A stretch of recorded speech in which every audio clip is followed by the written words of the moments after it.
Optimus Prime. Love him or hate him, he is one of the most influential characters in comic history. But today we're doing something a little different. See, Optimus Prime has multiple variants across the multiverse or the Transformers Omniverse. But today, me and my friends Reginald and Titanus, also known as Prime 1 and Nothing Important here, are going to be discussing the top 10 strongest versions of Optimus. Keep in mind, not every version was able to make the cut here because, again, of their lack of feats or pretty much were just kind of forgotten about. But hope you guys enjoy. Please comment, like, and subscribe and share with your friends. And let's begin. The weakest Optimus on this list is actually the TFA Optimus, but again, he actually earned his spot on this list. So he would actually scale to the likes of Omega Supreme. Now you might say, Legendary, what has Omega Supreme done in the TFA continuity if he was just teleporting around? Well, believe it or not, that's actually where the scaling comes from.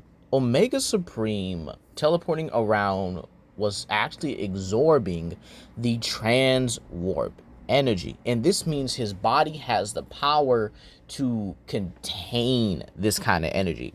And keep in mind, considering he was rapidly teleporting back and forth across God knows where around space, and it's actually confirmed he was able to absorb this via his own words. Now, what's actually important about this here is that Ratchet actually stated that Omega Supreme had actually absorbed so much transwarp energy that if they fired on him, he would blow up Cybertron just from the amount of energy he had inside of him. And keep in mind, he was in a literal coma. Not able to move, not able to act, not even able to think. Dude was in a coma. Couldn't do anything. And keep in mind, Ratchet is Omega Supreme's caretaker. He's in charge of him. He has to know everything about him, including the fact that he can absorb transwarp energy. So Ratchet is credible. However, considering the fact that blowing up Cybertron as well is like a large planet feat, as not only do we have to count the materials of Cybertron being the fact that it's literally a planet made of metal and certain energies, but also the fact that Optimus himself would scale to this because he damaged Lugnut Supremes, which were based off the energy levels and were able to basically take the form of Omega Supreme, but obviously with Lugnut's face and with him in control of them. And keep in mind, Optimus was able to hit them with such a devastating attack from the Magnus Hammer, which he wasn't able to control, by the way. And he still was able to not only cripple all three of them, but even manage to kill one of them. So Optimus would obviously scale to this large planetary to star level, beings. And keep in mind, there's three of them. He was able to damage all three. So you could likely get that higher and possibly get it to multi-solar system. However, at the end of the series, he was able to fight against and damage Megatron in a one-on-one fight. This Megatron was able to take a contained explosion from one of these Lugnut Supremes. And he tanked it, and Optimus was able to damage him by the end of it. So while he is the weakest on this list, he definitely gets to that large planet to star level scale.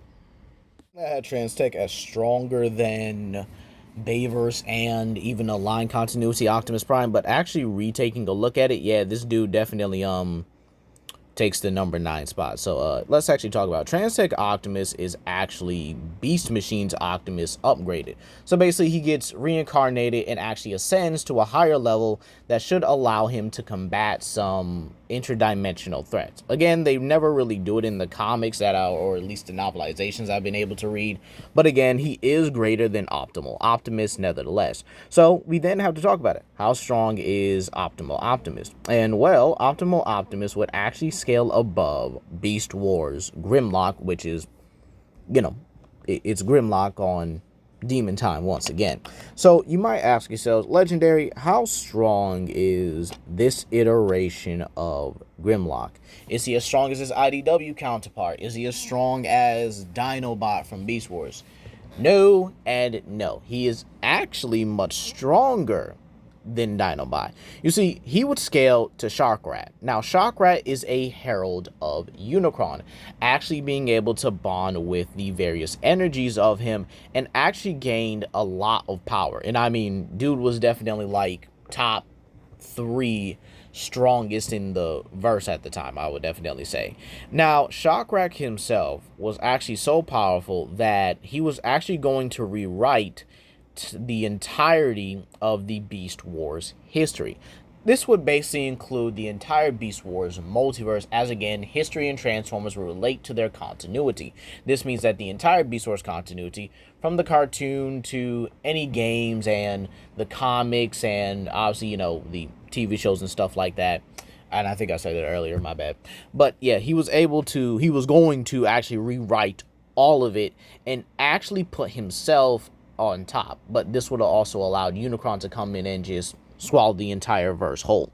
So Grimlock himself basically not only withstood one of Shockrat's energy blast, but he pressed him so hard that Shockrat was literally calling for help.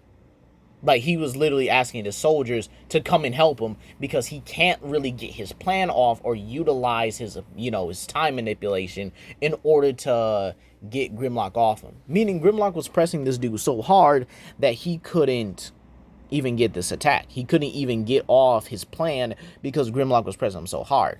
And yet, Optimal Optimus scales above this, and TransTech Optimus scales above that. So, with that being said, the final scale for TransTech Optimus would be in the multiversal caliber. So, I hope you guys enjoy that. The next two here are both aligned, and Bayverse Optimus really didn't put them in a certain area or a certain place because, again, they both can kind of scale the same. But my boy Reginald is going to be taking it over from here. Hey, yo, what's up? It's another person. You didn't expect to see me, did you? It's your boy, NIH, and I am here on behalf of Legendary Grimlock for a request he gave me, which was, please make a segment on Transformers Prime Optimus Prime. And all I could do was agree. So, let's get to it. Let's get to the meat and potatoes of this segment. What is Transformers Prime in the name of God's glorious green earth? Good question. So, Transformers Prime happens after the events of Fall of Cybertron and War for Cybertron. The game Rise of the Darkspark diverges into its own timeline. So Rise of the Darkspark is not inherently a part of regular Aligned. This means we are dealing with Transformers Prime and Robots in Disguise 2015, along with the extra canon material talking about the Dinobots and other such characters around or after the events of Transformers Prime. Now let's get to the main man himself, Optimus Prime. How impressive is he? Well, very impressive. In case you guys don't know, Optimus Prime was one of the original 13 Primes. His role was to be the mediator, the visionary, the one who bound their family together, the one who acted alongside Prima and the other Primes, so that the relations between the Primes would be steady, consistent, healthy. However, he was not able to do this. At some point, the Prime Civil War happened, Megatronus Prime rebelled, and then we eventually get the events that led to War for Cybertron. The show Transformers Prime explains the history of Optimus Prime. Optimus, he was a mere records clerk. This records clerk served under the great and legendary Prime of wisdom and knowledge, Alpha Trion. Alpha Trion was Optimus Prime's mentor, his friend, and his father. It was through him and his own understanding of the world that Optimus began to see things differently, that he realized that something was wrong with his home world. And so Megatron himself warred for many a millennia, eons even. Eventually, their conflict starved Cybertron of its energon. There was nothing left. And so Optimus Prime and the Autobots courageously boarded the Ark and traversed from Cybertron in search of a new hope. And thus were led to the plot of Transformers Prime. In Transformers Prime, it is the continuation of the conflict between the Autobots and the Decepticons.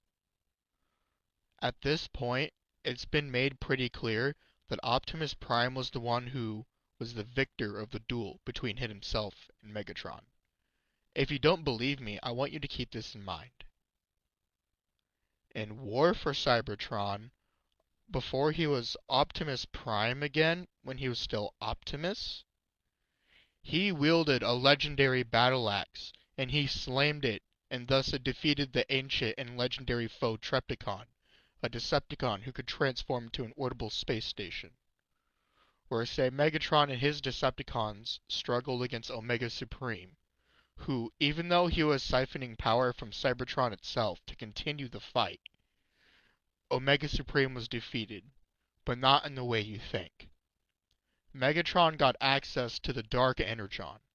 The Dark Energon is the lifeblood of Unicron, and it will consume those who are not ready for its influence. Megatron is a being of such extraordinary will and determination that he wielded the Dark Energon with grace, and he made his foes his trophies of war. Those who were defeated by him, their bodies were ravaged, left on the battlefield.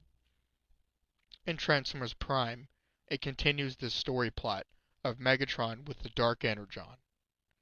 And eventually, we deal with the events of Unicron, which then leads us to Season 2, which then leads us to Season 3.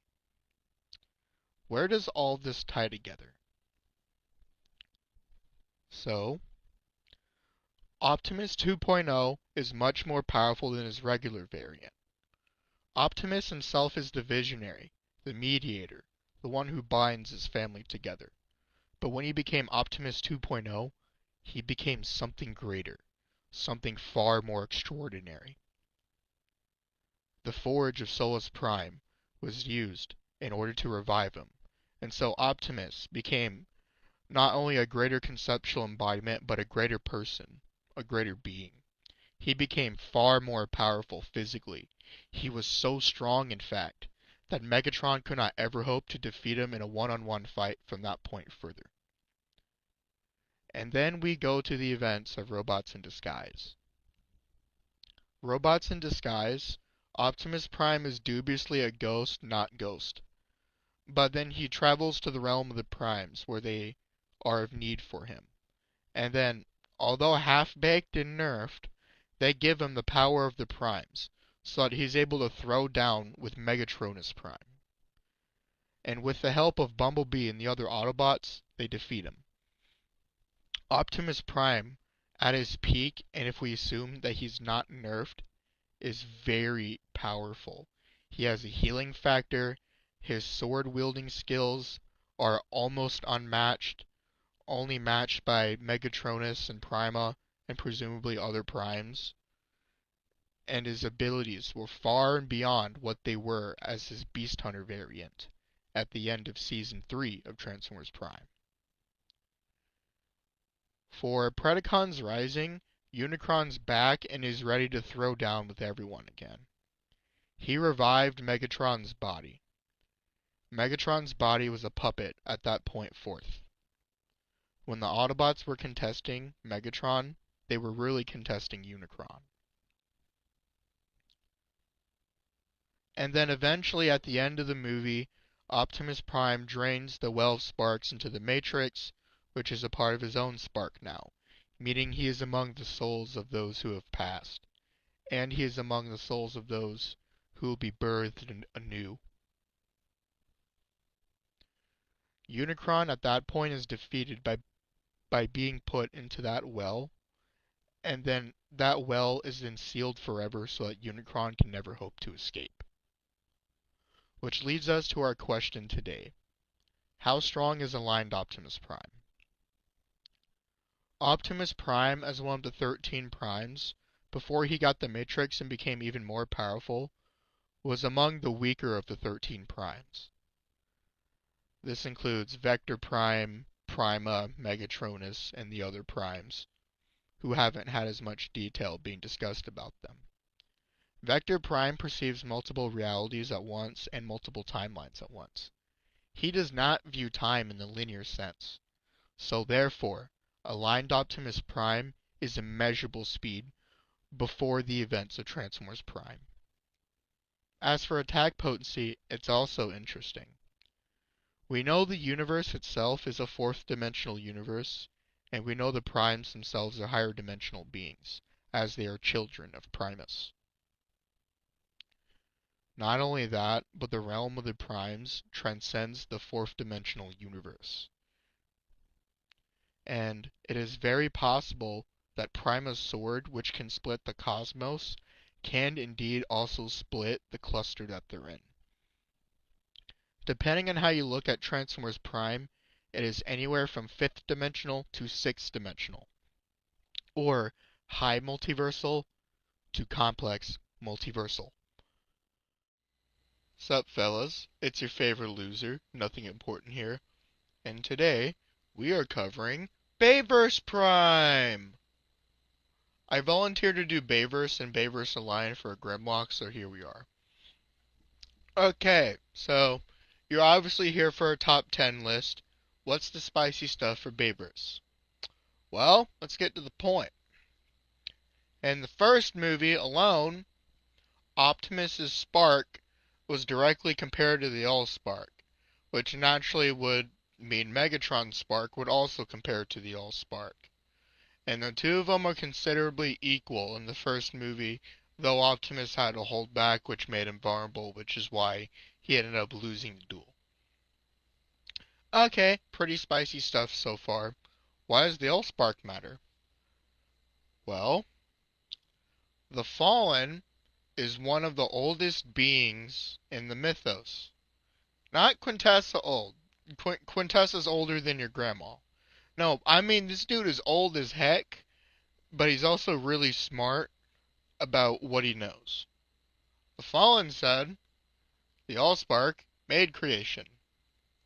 Now, that seems like a fairly odd statement, right?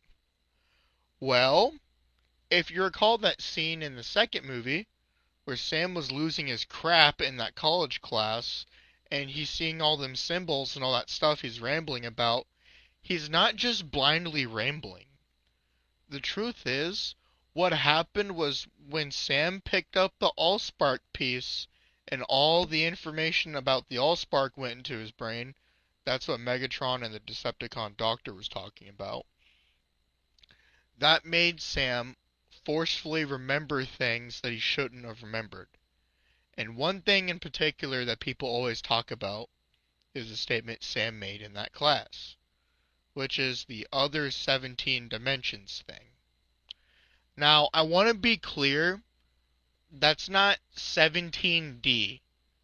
That is, there is 18 4D universes that came out of the dawn of the Big Bang. The Fallen eventually surpassed the Allspark, which knew about the information regarding the multiverse.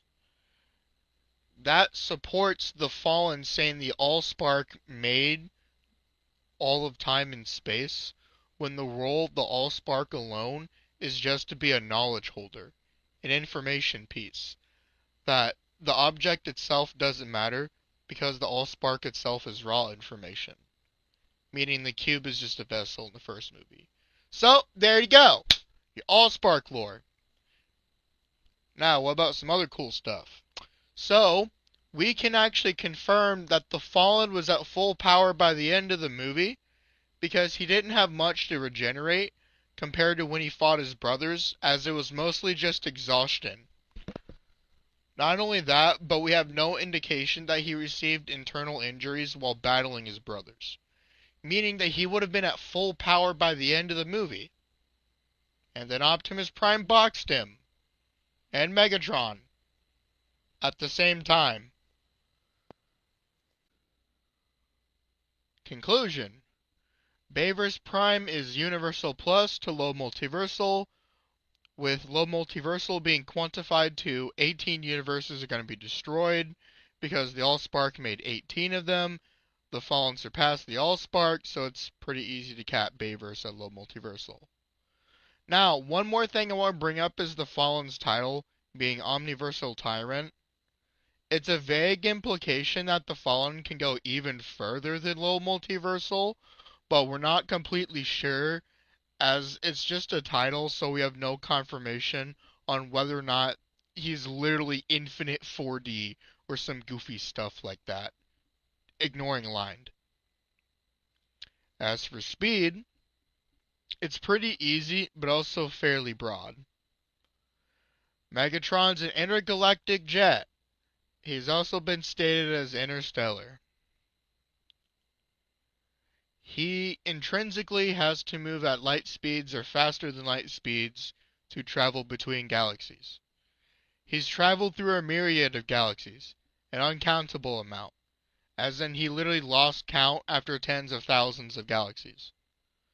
Now, since the word myriad can be interpreted in several ways, that obviously means we can lowball, midball, and highball it. But to put it simple, Megatron is light speed as a low end. At a mid-end, he's over 50,000 times the speed of light. And at the high ends, when you go really crazy with the interpretation, Megatron is over 6 million times the speed of light. And Optimus Prime moved at the same pace as Megatron did, frame by frame, in the first movie. He saw Megatron moving fast. He moved at the same speed, and he caught him. Wait a minute. You talked about Bayverse. But what about Bayverse Aligned?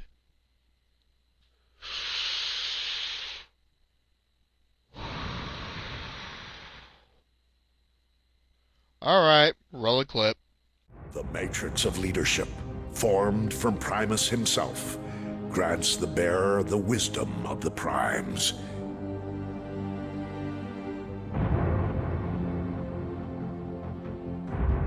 But for every force in the universe, there is an equal and an opposite. For every matter, an antimatter. Legends speak of the Darkspark, the antithesis to the matrix of leadership. Where the Matrix grants wisdom, the Darkspark empowers its master to bend the very fabric of the universe and its inhabitants to his will. This is our darkest hour. Cybertron has nearly fallen, and the Autobots are on the verge of defeat. This is our finest hour. Cybertron is nearly ours, and victory is finally within the Decepticons' grasp. Rise of the Darkspark. I just got back into this game the other day, and to be honest, it's kind of fun. But not gonna lie, the lack of PvP plus the loot box mechanic, mid. Just mid out of 10, that's it. As for the scaling though, that's where it gets interesting. For a long time, we never really knew anything about the Darkspark. All we knew was it existed, it was a thing, and it was a MacGuffin, and that was kind of it. However, the Transformers 1 source book just released this month, and we finally learned what the Darkspark was after what? Over 11 years now? We finally learned what it is. So, the Darkspark was originally one of the artifacts of the 13 Primes. Big 13 Primes, by the way. The ones that are above linear time and the whole fourth dimensional universe in of itself. Yeah, Aligned Megatron and Optimus took the full power of the Matrix and the Darkspark to the face, putting them at least at 5D. Not to mention, Megatron dodged the Matrix point blank, putting him at least at immeasurable speed. And on top of that, the Fallen is the same The Fallen from 2015. So Optimus Prime would be the strongest in Aligned, ignoring Metroplex, Because he defeated the Fallen all on his own. So now that you guys understand the Bayverse and the Transformers Prime scaling, and I hope you guys did enjoy the video that was put together, now let's actually explain the top 5 strongest Optimus Primes. Above Bayverse in the line, we have Marvel Comics Optimus, or essentially G1 Comics Optimus Prime. So this Optimus Prime is actually pretty busted, believe it or not. So this Optimus actually has very consistent matrix scaling, the same matrix that is usually able to harm and pretty much, blow up, depending on the continuity, Unicron himself. Now, I think everyone knows how I feel about Unicron on this channel. However, if you are new, I do have other videos. They are probably popular, or maybe they're not, depending on the how YouTube pretty much handles the algorithm. But yes, I do have videos like Unicron versus the Chaos King, how strong Unicron is. And if you guys want, go ahead and check out my Death Battle debunk or prelude to Unicron versus Galactus, where I pretty much debunk everything they got wrong about both characters and giving every reason why Unicron would have won.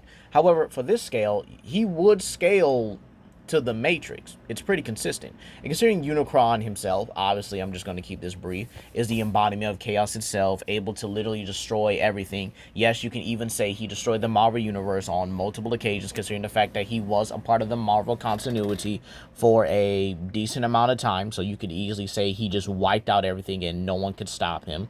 You could also say Primus put it back together, which is actually pretty funny as well. But considering the fact that he's the embodiment of chaos, able to affect things on a narrative level, and yet the Matrix of leadership is able to consistently kill him, you could easily put Optimus in a ballpark, or at least in a terms of attack potency, on par, if not possibly superior to the Matrix of leadership. Now, the Matrix of leadership also has its own scaling, and pretty much you can honestly scale the raw power of every matrix to each other, but keep in mind that every matrix of leadership does have their own hacks and abilities. So the reason why I say he scales to the Matrix is because of his fight, or at least brief fight, with Deathbringer. Now, Deathbringer was a being that was able to absorb the power of the Matrix of leadership itself, and pretty much just manifested it all together into his own, power and attack potency and stuff like that. So him having the Matrix of leadership pretty much allows him to, or pretty much having the energy of the Matrix, it would scale to his attack potency, which is the same attack potency that obviously was able to harm the likes of Unicron. Now, you may ask yourself, Legendary, okay, we understand that, but what did Optimus Prime do to him? Well, he simply pulled out his blicky and one-shot him. Said, all right, look, you dying. You might as well just go ahead and take that energy with you. And Deathbringer pretty much did. He had no way of containing that energy anymore, as Optimus Prime literally one-shotted his body with an energy blast, or with a simple blast from his ion cannon. And just killed him. Like that. Just destroyed his body, and it was it. Now, keep in mind, with the fact that the Matrix itself is also a multiversal singularity, like I said earlier, you can easily scale its raw power to each other. And Optimus's attack potency would also follow in to that raw power category, meaning that he would scale to a lot of the other feats that require raw power from the Matrix, such as the Darkspark feat, which, thanks to both Prime 1 and Reginald for pointing this out to me, the fact that the Darkspark is literally the concept of death itself, coming from the god, or the higher god, Mortalis, who is a member of the Guiding Hand, which are beings above the power of the 13 original primes. Meaning that Optimus being able to overpower this artifact of literal death in raw power is absolutely no joke. Meaning you could scale this to the likes of, well, G1 or Marvel Optimus here, and, well, this means he's able to overpower the concept of death itself. But even then, being able to one-shot Unicron itself is actually no joke, as he was able to overpower the likes of the Anti-Matrix, with the Anti-Matrix actually being able to bend zero space, which actually contains everything and nothing in a singularity. Basically, everything about the continuity and simply the nothingness of the continuity all together in one. From its concepts to its, I guess you could say, its fundamentals and stuff like that, everything combined into one, and Unicron was actually able to just one shot and stomp out this entity. And Marvel Comics Optimus would scale to the artifact that was able to one-shot Unicron. So you can easily get this guy from a multiversal, complex multiversal, to an outerversal level. So, hope you guys enjoy that. And now, moving on to, obviously, the one I've scaled to plenty of time. It's kind of obvious that when making this list, IDW Optimus was obviously going to be on here. And the fact that he's not that high is actually pretty great in my opinion. Albeit he still is technically top, 4 or 5, whatever. He's definitely above Marvel Optimus. And this is pretty simple. For starters, he already does scale relative, if not flat out above the likes of Megatron with his full or 13, or should we say stealth bomber body, right? This Megatron was able to harm and even injure the full entity of Devoid itself. And this was confirmed by the likes of Galvatron, who is his herald and has a full connection or a direct connection to him. So Optimus would scale to this, and keep in mind he was also able to harm Galvatron multiple times, and keep in mind as well, Galvatron ripped Megatron in half. If you want, go ahead and check out my Galvatron versus Silver Surfer video, both the Death Battle review and the my own interpretation, where I fully give both characters credit and talk about how Galvatron would actually win it. But with that being said, continuing on, we have the weaker iteration of IDW Optimus, and that being Heart of Steel's Optimus. This Optimus was actually able to beat an Elder God. Now you might ask yourself, legendary, why is that important considering it's only an average Elder God? Now keep in mind that this was from the crossover, the canon crossover by the way, of H.P. Lovecraft's Cthulhu Mythos attacking the entire multiverse. Crazy how Godzilla wasn't added because they wanted him to be the main character, albeit he would have had his own solo run anyway, but that's besides the point. Considering the fact that these are H.P. Lovecraft's Elder Gods, and you can actually read this in the Infestation run yourself, the average Elder God should be able to, or is able to, wipe out the entirety or wipe out certain parts of the Cthulhu Mythos, which contains many multiple realms of a multiverse, or multiverses if you will, that have some different forms of space-time, and even areas where space-time is simply non-existent, and considerably just very lacking concepts, yet these multiverses exist. And keep in mind the fact that the average Elder God was capable of threatening the material plane and likely was going to be able to destroy it, which includes the average adult dragons, which are known to be the strongest of the material plane. Don't worry, this does simply go back to Optimus, who was actually able to beat his Elder God solo, while the Dungeons and Dragons verse actually needed to prepare and use higher level magic to actually be able to, beat their Elder God. And this is important considering the fact that the average dragon, as you guys saw earlier, is above the likes of Terraskew, who's known to be the mightiest creature in the plane, other than the largest adult dragons. And this would also put Terraskew quite obviously above the Leviathan. The Leviathan was actually so powerful that it took every god in the Cthulhu Mythos universe, meaning that it took the Egyptian, Norse, and Greek pantheons to actually be able to beat this guy. And they only managed to seal him, by the way. They couldn't kill him. He was just that powerful. This would even include gods like Mistra, who actually embody the very concept of magic itself in the entire Dungeons and Dragons multiverse. The Dungeons and Dragons multiverse, I've actually explained a couple of times, but I'm going to just give it a brief summary here. The Dungeons and Dragons multiverse is a multi-layered, or a multiverse that has multiple layers and infinite layers to it. Basically, there are so many planes in existence here that it's actually not a 3-layer multiverse. And keep in mind, the material plane just by itself has multiple layers to it. It's an infinitely layered multiverse, if you will. And then you have the higher dimensions, which are embodied by TMS like Ao, if you will, or Ao. And then you have Tiamat. Then you have beings that also embody and can even destroy things like the Far Realm, which are just completely void and beyond the likes of space and time itself. So with that being said here, this would go back to the likes of the weakest iteration of IDW Optimus, that being the Heart of Steel. and him being able to beat the Elder God by himself would just simply put him above even the average adult dragon, which is capable of pretty much soloing the entirety of the material plane, as Terraskew is also capable of doing that, with the material plane obviously containing many pantheons of gods that would actually just be no match for the likes of these, dragons and some of these creatures like the Leviathan and obviously Terraskew, considering it took all three pantheons and their sky fathers like Zeus, Odin, and Amon-Ra to obviously be able to, jump and harm the individual. So with that being said here, this Optimus also has matrix scaling as well, as he is capable of not only bending the matrix to his will, but actually has the erasure existence concept. But again, as we all know, and you guys saw the last part, what matrix level scaling is with Marvel Optimus, and keep in mind he would scale to it as he was able to withstand the Heart of Darkness, which is just as powerful, if not slightly more powerful than the matrix, but without the limitations. So IDW Optimus does have its scaling to it, as keep in mind he was still able to beat Nova Prime, despite the fact that he did have the Heart of Darkness, and was even able to beat Galvatron when he had it. So pretty much IDW Optimus would actually get around to Autoversal pretty easily because of the multiple space times, scaling above multiple other continuities within the IDW multiverse, and being able to beat entities that pretty much scale to his verse entirely.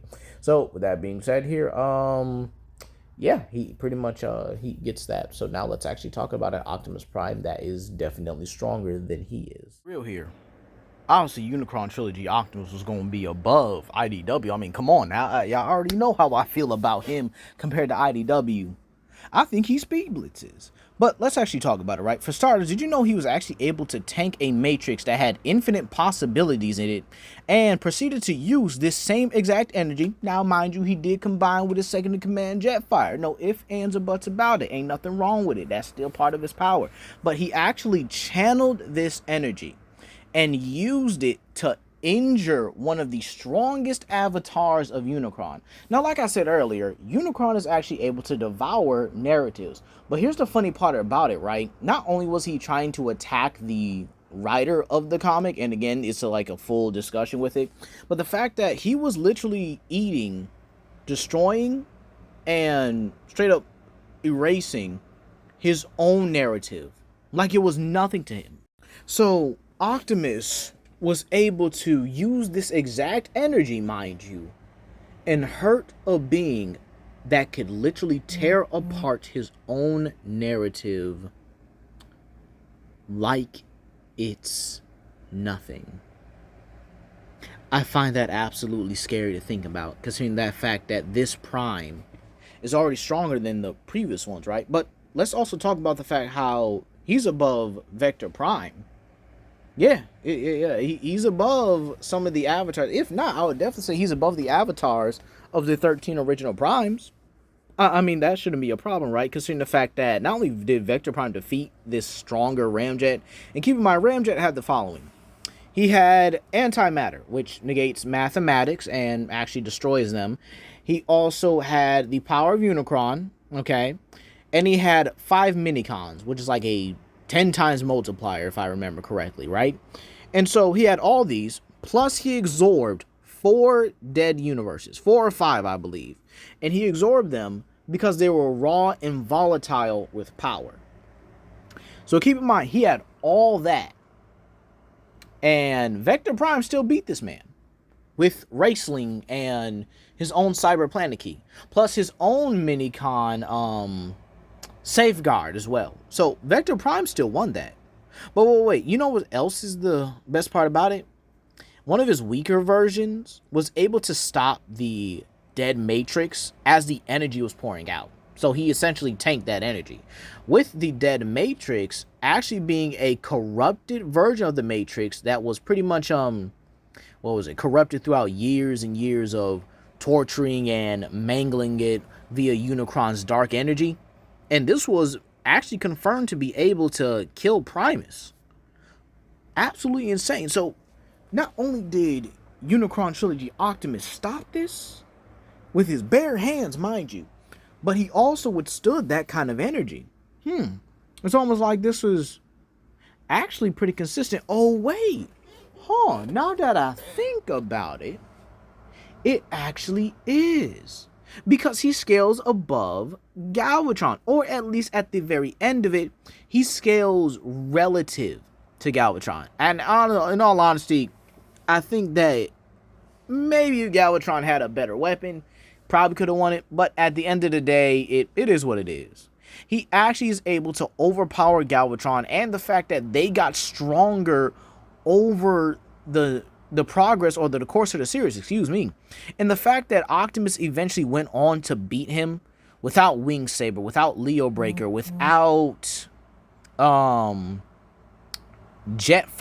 anyone. And he went on to not only be able to match this Galvatron, but straight up defeat him at the end when no one could. No Autobot, no Decepticon, not even Metroplex, probably not even Primus himself could beat him unless he had his full power. So at the end of the day, there is no possible other way to scale this version of Optimus.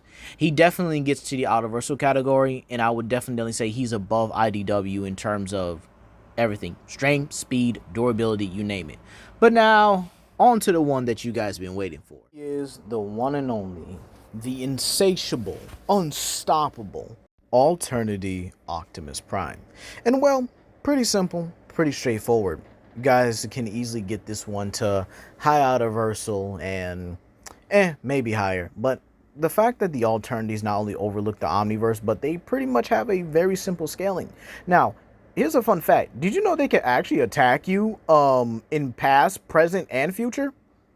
Yeah, I didn't know that until I actually looked up this kind of stuff. But the fact that not only do Alternities actually scale to each other, but they scale to Hytherian. Now, Hytherian is an extra-dimensional entity that Vector Prime views kind of in two ways.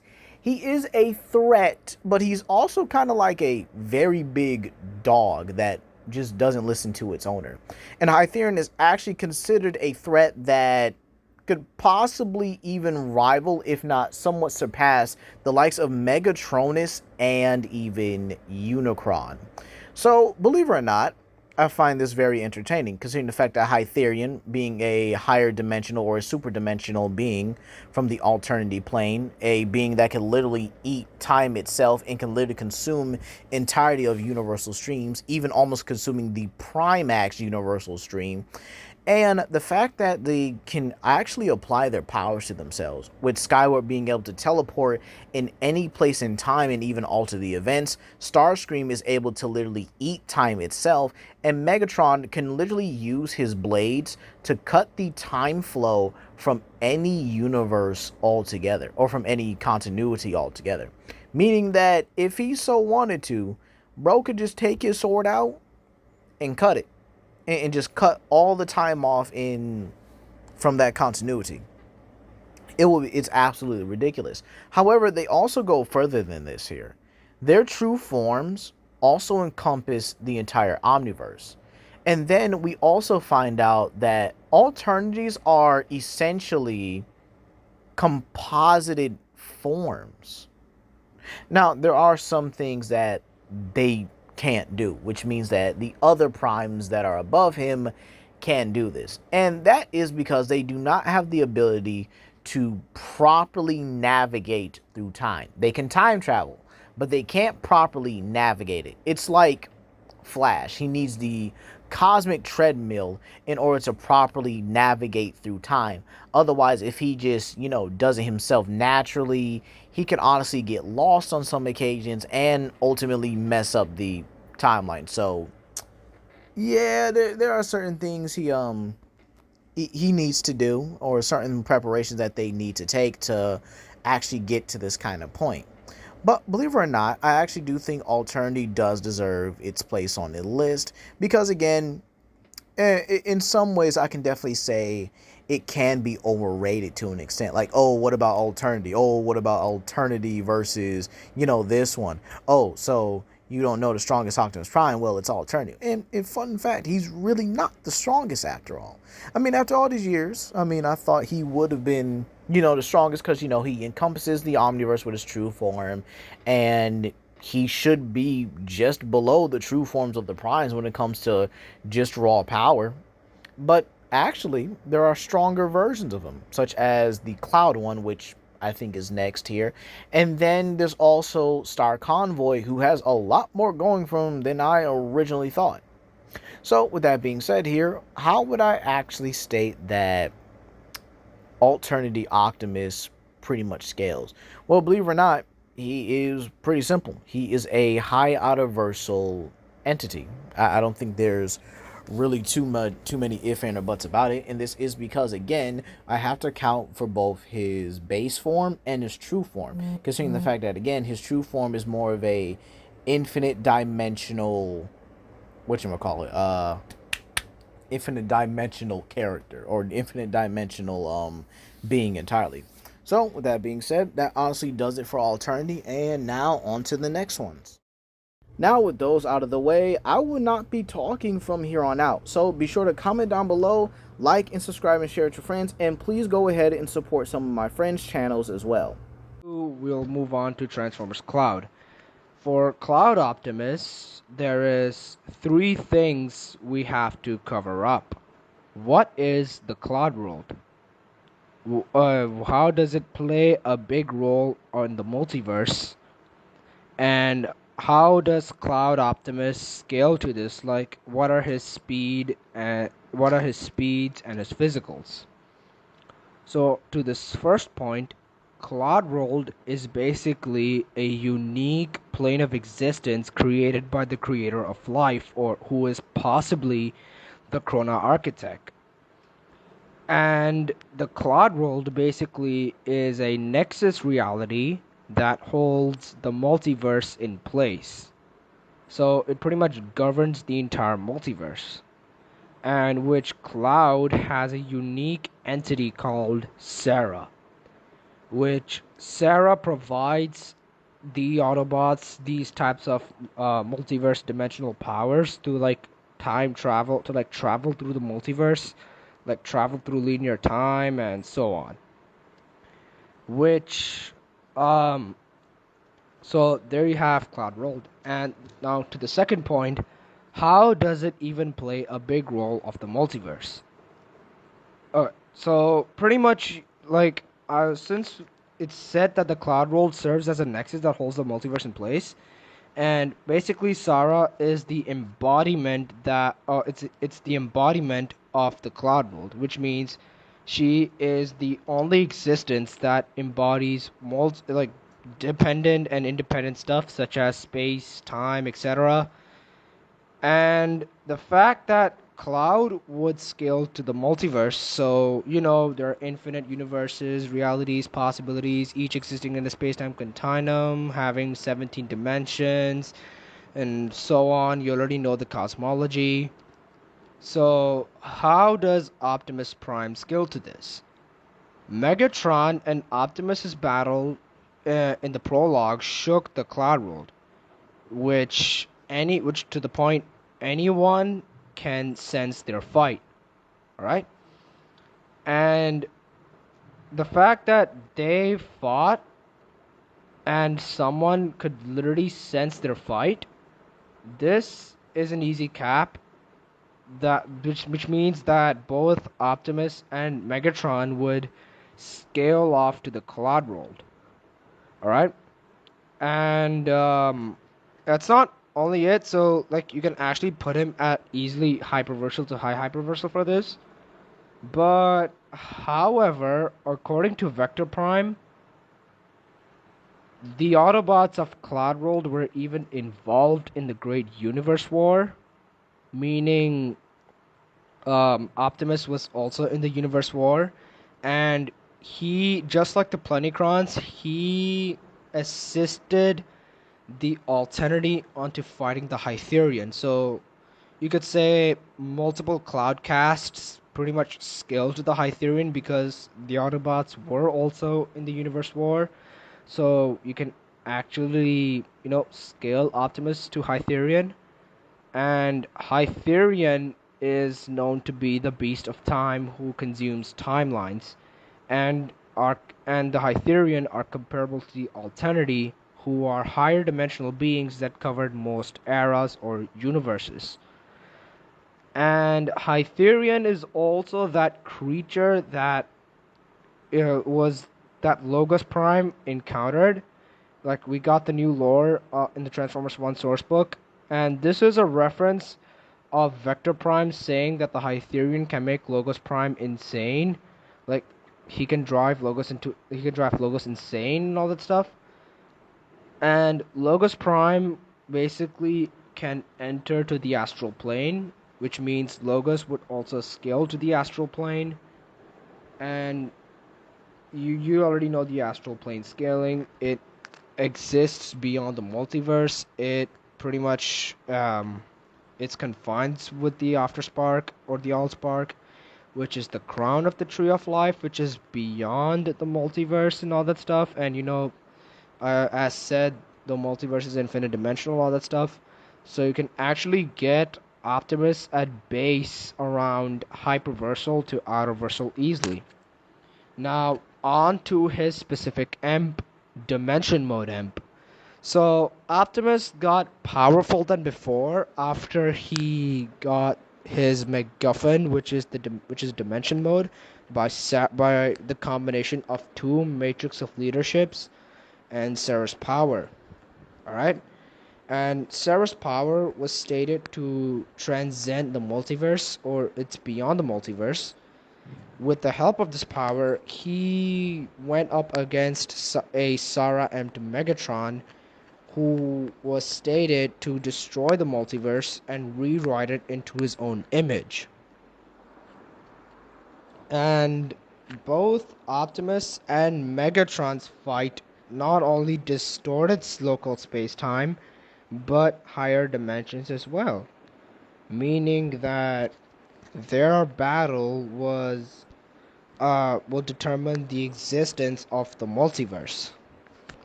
Yeah, so overall, this Optimus Prime is hyperversal to outerversal, or higher through dimension mode, because he got powerful than before. And the fact that Sarah is a conceptual existence which transcends space-time, you can scale Optimus to there as well. But through the end of the story, Optimus granted the power of Sarah, which means that you could actually assume end of story Cloud Optimus would scale. You can also get base Cloud Optimus Prime to like Outerversal easily, because end of story, because Optimus basically has the power of Sarah, and the power of right after defeating Megatron, he had the power of Sarah as his equipment. All right, so pretty much he can transform himself to Dimension Mode if he really wants to. So yeah, that's pretty much it. He has Sarah's role as like a multiversal being and all that stuff. And the fact that Dimension Mode is pretty much his permanent EMP. All right, that's his permanent EMP, and you can actually scale Cloud Optimus to there. So there you go. As for speed, you can actually get Cloud Optimus to infinite due to him shaking the Cloud World, or you can actually get him to immeasurable or likely irrelevant speed, like due to him being comparable to the Alternity and all that stuff. Like Sarah is also beyond linear time, so you can actually get him at immeasurable or likely irrelevant speed due to his tier being out of. And now, for the most shocking segment in today's video. Every segment you've heard of an individual Optimus Prime has all been just one part of a greater story, one universe in the greater reality, one reality present within the greater multiverse itself. This Optimus Prime that I present to you today is the strongest of all Optimus Prime variants. More than that, he is the strongest known Prime in all of Transformers today. This, the viewer, is what I give to you as my final gift in this video. I give you the tale of Star Optimus Prime. As you may or may not have noticed, the Primes are very unique characters.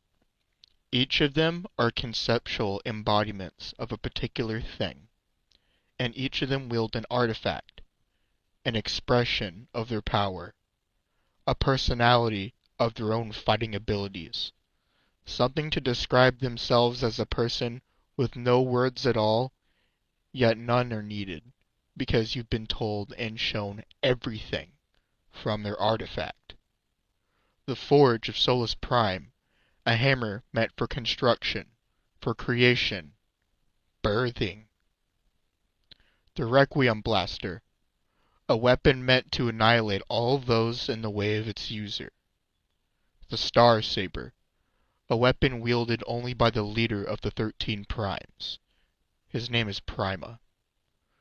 Prima has the strongest artifact, which is strong enough to even cleave through the entire cosmology. There are other Primes with other such abilities that are unique and distinctly powerful in their own ways. But that's not the terrifying part. No. The terrifying part is Star Optimus Prime is an Arisen. The Arisen, in every continuity of Transformers with a set of Primes, is the 13th Prime. They are the most absent of all Primes. For the Arisen themselves are born in the multiverse, and over time they regain their memories as their time of a Prime.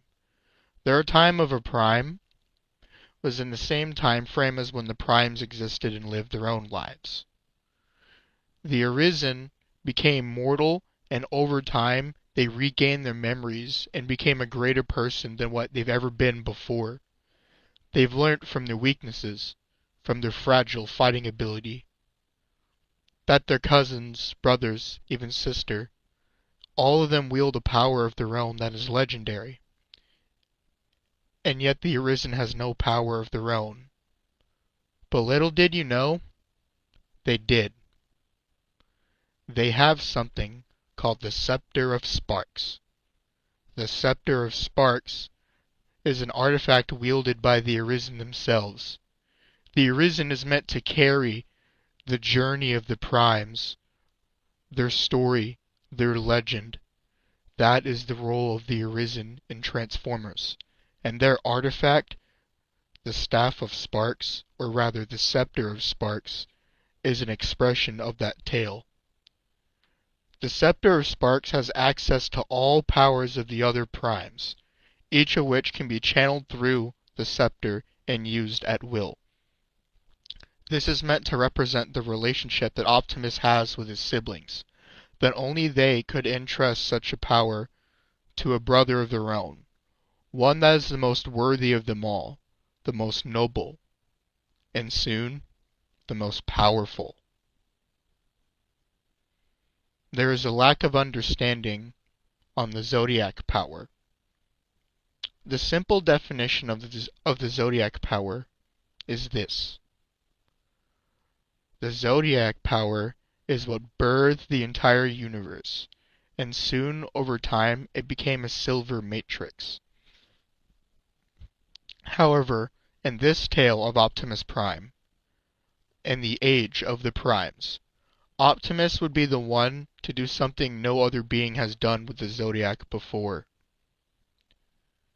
The true, untethered, unheld back, unhinged might of the Zodiac. Optimus became a Prime, and he gained the power of the Zodiac for himself. He has become one with it. Optimus has become one with the power of creation, of life. Optimus Prime has officially become the strongest Prime in all of Transformers. I won't go on a long-winded rant, as that would bore you, and you're here for an interesting tale. So I'll give you this. The Transformers cosmology is much more impressive than even myself had realized a long time ago. Even now, today, I'm learning more and more about the Transformers cosmology, like other games I play, if you know what my content is. The Transformers cosmology is extremely impressive. There's something called the Tree of Life, which transcends the multiverse outright. The multiverse contains the world of matter, shape, dimension, time, math, physics. The Tree of Life and the realms that are beyond the universe itself are to represent the other side of the story. What happens after you pass away. What happens after your spark is extinguished. In a sequel tale to the series Beast Machines, it is explained what the Tree of Life is and the realms that it contains are. While I won't cover the entire scope of the cosmology in this small segment, here's what I will tell you. Unicron, one of the most powerful of Transformers. His form, along with Primus's true forms, can exist in a place called the astral plane.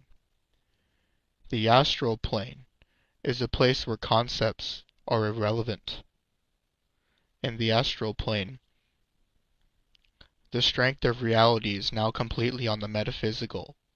No longer is it bound by the chains of matter, existence, form, shape.